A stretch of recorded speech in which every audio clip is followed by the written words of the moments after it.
Okay. Hi, everyone. Guru Jeff here from ahighart.com, from a High Art, New York City knife training.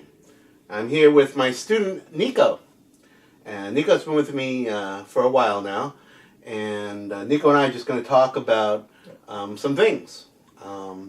What I wanted to get out there was, I was explaining to Nico that oftentimes I get people who call me or email me and they want to know about my structure of class or my philosophy or how I would approach my teaching in a progressive manner. And so I was just talking to Nico, and I think we just decided off the cuff to go ahead and share this discussion. So, Yep. Nico, what do you think about that? Because, I hate being a salesman. I really do, guys. If you don't know, those of you who have contacted me in the past via email, know I've written you back. And I've basically maybe been a little abrasive because I don't believe in being a salesman. And I just basically say the facts. The facts are I've had 7 students protect themselves out in the street here in New York. I've had students protect their bosses from a knife attacker. I've had a hospital cop protect from a woman who came into the emergency room with a blade. I've had students who have protected themselves from ex-boyfriends with knives and that kind of thing. And I'm proud to say that all my students have survived, and only 2 got slightly injured. But Nico, what do you think about that? When we talk about structure, like I don't really follow a set curriculum in general. Right. So how do you feel about that though? Well, I think that what I like is whenever I come to class, I never know what to expect. There are times where we'll follow a specific focus for several weeks on end. But there are lots of times where we come in and, Guru has just seen something, a video, and it's like, this is something that we need to be aware of. This is something you might encounter on the street. And then we'll apply that. We'll work on those things. And, for those people who are looking for almost like a belt system where it's very structured in terms of what your progression will look like through the learning of any system, that's not what these classes are. Instead, Right. There are key principles that Guru shares that we need to apply in every instance that we find ourselves, whether we're standing, whether on the ground, pinned up against a wall, or facing multiple opponents. There are certain key points to always be mindful of, and as we're doing these various scenarios and that we may face on the street, that's what we have to keep in mind. Mm-hmm. If I could just say here, again, I can't help myself, okay? But, the point is that the guy in the street who's going to attack someone really doesn't care how long you've been training. Right. They don't care if you've been practicing 2 years or 3 years. They don't care if you've got a black belt or a brown belt or, you're an intermediate level student. They don't care. They just want your money, they want your property, or they want to hurt you. And because of that, our training is geared really towards a practical level that you can apply right away. Our philosophy, if I have one, is that every time you leave every class, hopefully you've learned something new that you can use to protect yourself that day. Not something that you have to do, for 2 years, 2 months, or whatever, before you can go and protect yourself. Right. I know it might be uncomfortable sometimes, like if you've been training for a while, you're not really sure what you know. But, it's like when I teach my guys, I don't always teach a set curriculum.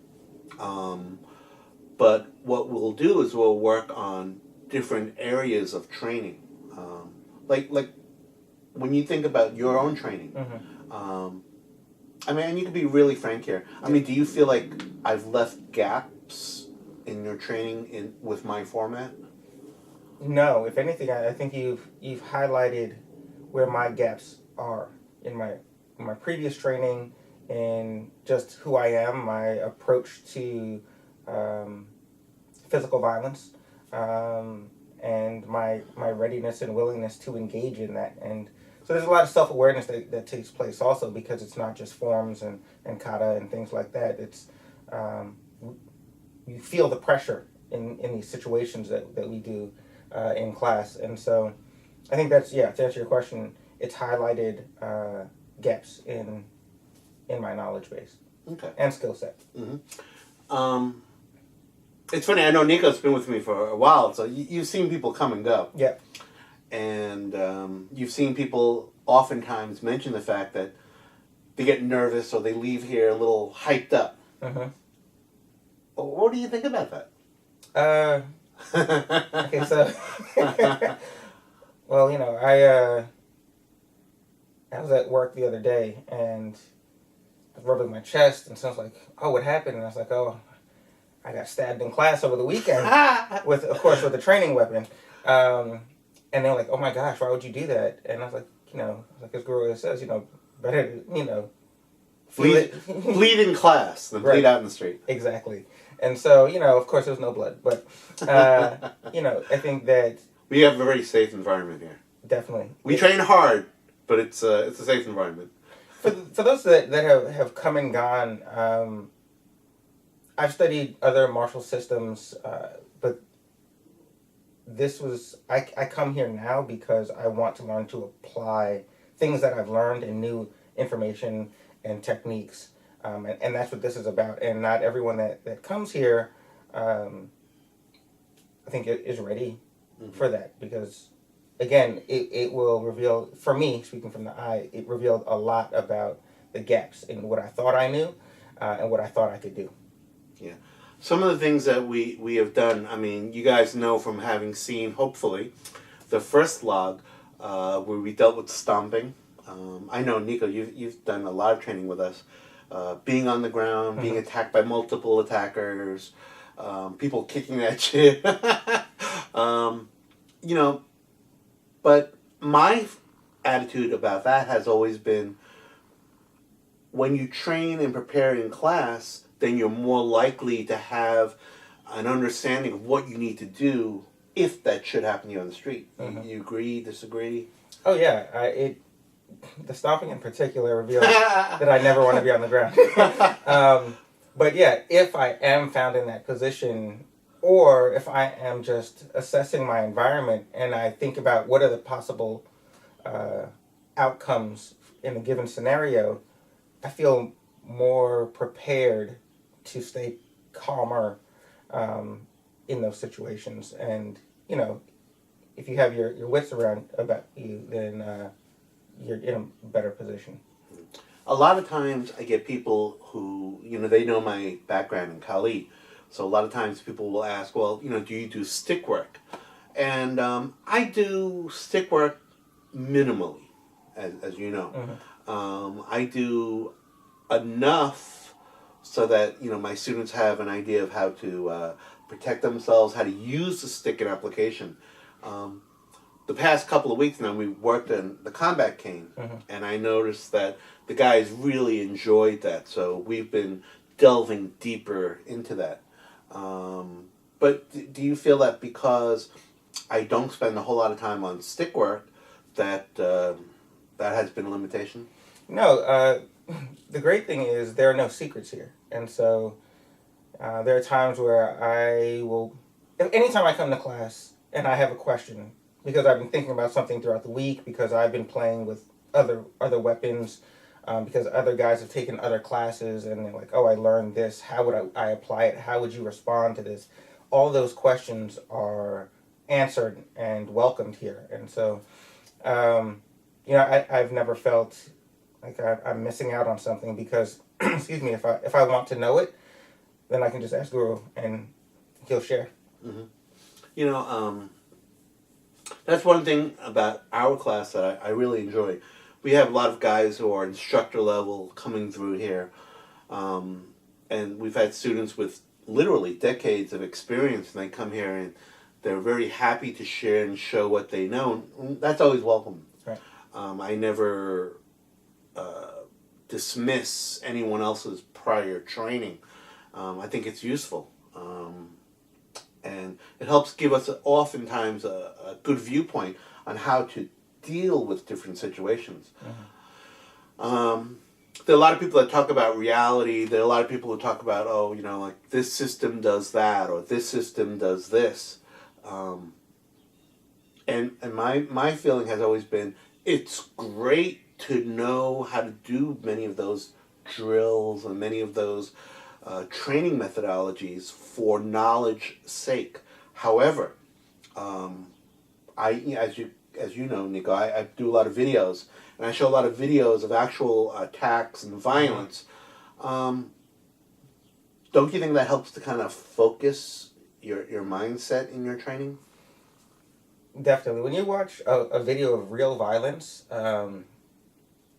with people who intend to seriously maim or kill someone, that changes the approach to the practice, because while we're still, you know, all training brothers in here and we care about each other's safety, we care also enough to push the envelope. Right. To push the envelope and make sure that we're getting what we need out of it. It's also it's very eye-opening. I mean, we live in New York City, and the number of knife attacks that are going on in the city is increasing. It seems like every day. Yes. Although statistically they say less, but a lot of the crime isn't reported. Right. In the future, I plan to do like a discussion with a friend of mine who's a nurse in an emergency room. If you're watching this, you know who you are. So I'm going to grab you, and you'll be sitting where Nico is sitting, unless you like this side better. And, you know, we will, you know, get some more insight. Because I remember him telling me that he sees almost a knife attack at least one a day. Mm-hmm. You know, but that isn't necessarily reported in the news. You know, yeah. So it's crazy. You know, really. I tell you, the attacks I see, what the prison guards go through at Rikers and stuff. It's just my personal belief. Wow, it deters me from doing any crime because I really don't want to be there. Yeah. You know, and I give kudos and credit to all law enforcement and corrections officers and anyone who has to deal with people who are violent in nature, because it's scary. And that's what we train and try to prepare for.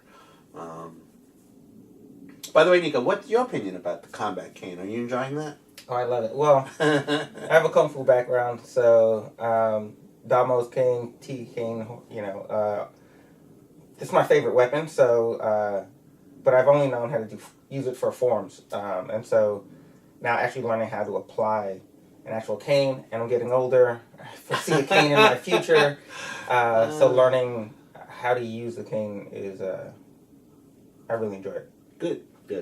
I know one of the things that make us different when we talk about using the combat cane is I actually have my guys spar with them. And, you know, they learn single hand techniques, they learn double hand techniques, they learn all sorts of locks, takedowns, disarms with a cane. And it's cool when you actually try to fight with the darn thing. It's a lot harder than... yeah, it's very different than the forms practice. You know, all right, now, when we talk about the knife training, now I know you don't carry a knife. Right. So, I try to impart to everyone that what we do with a blade can also be done empty-hand. And just for the record, when I talk about defense, knife defense, I'm actually talking about being able to meet and deal with a knife threat empty-handed.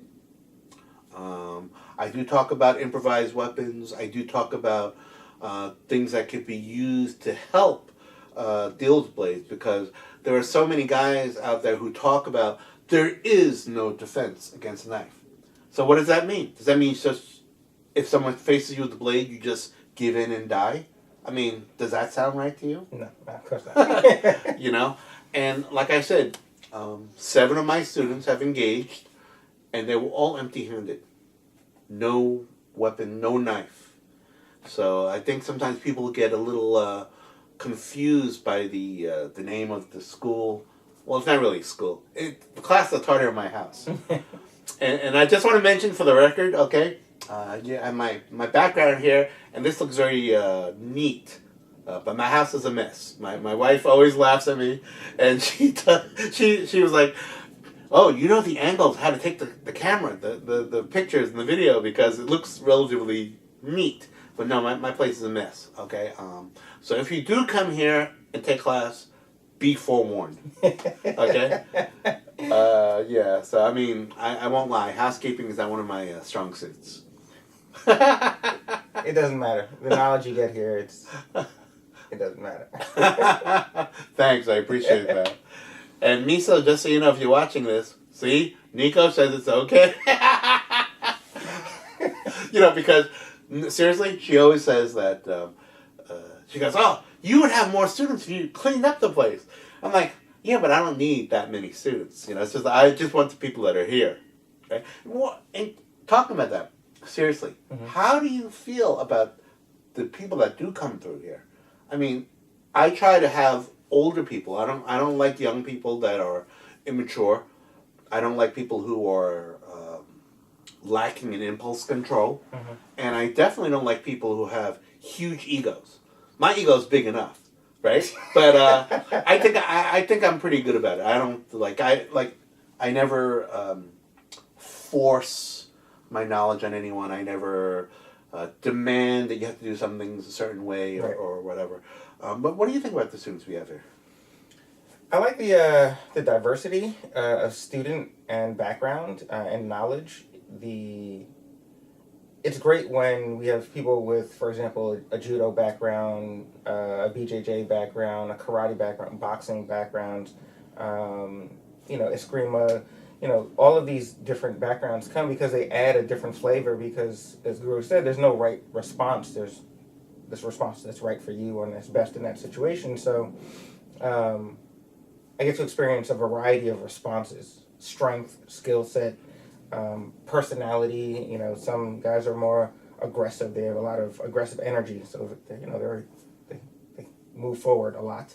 And others, are different and, they like to back away more. And so how do we respond and how do we own our own energies? It's a cool group we have.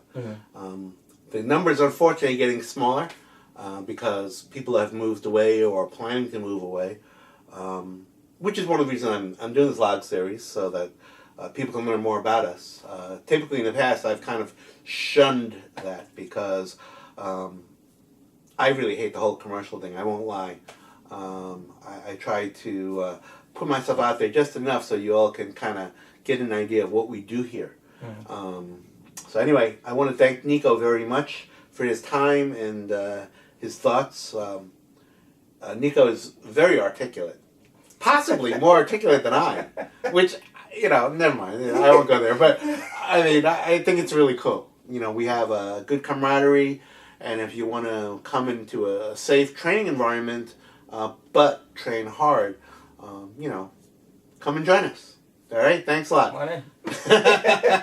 All right, A High Art, that's my channel, and we're New York City Knife Training. All right, highart.com, New York City Knife Training .co, and ahighart.com. All right, that's it. Thank you.